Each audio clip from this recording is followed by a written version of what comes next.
എനിക്ക് കുറച്ച് രൂപ വേണമായിരുന്നു.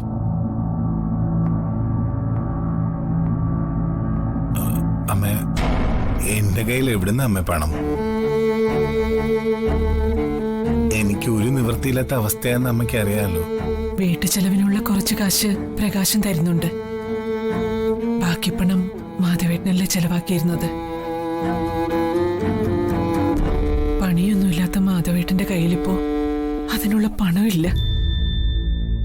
ആ അവസ്ഥ നീയും മനസ്സിലാക്കണ്ടേ?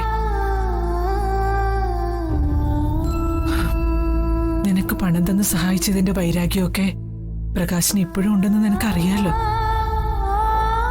ചെലവിന് തരുന്ന രൂപ കഴിച്ച് ഒരു രൂപ പോലും അവന്റെ ഇന്ന് കടം വാങ്ങാൻ പറ്റില്ല. ആ സാഹചര്യം മനസ്സിലാക്കിയെങ്കിലും എന്തെങ്കിലും ഒരു പണിക്ക് പോയിക്കൂടെ നിനക്ക്?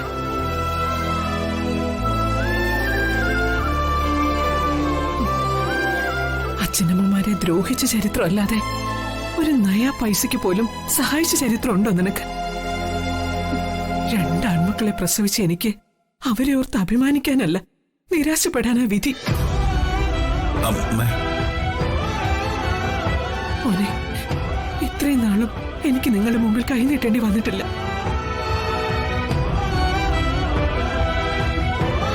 അത്രയ്ക്ക് ഗതിയില്ലാത്തൊരവസ്ഥ വന്നതുകൊണ്ട്.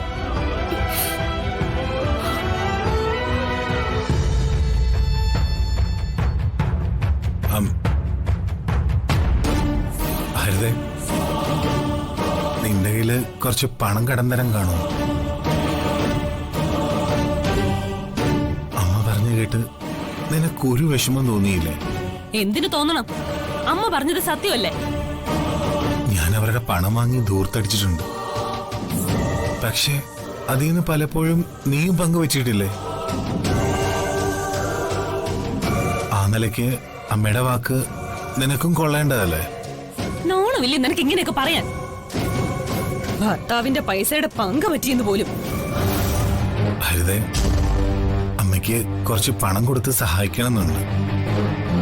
കടമായിട്ട് തന്നാ മതി, ഞാനത് തിരിച്ചു തന്നോളാം. പ്ലീസ്.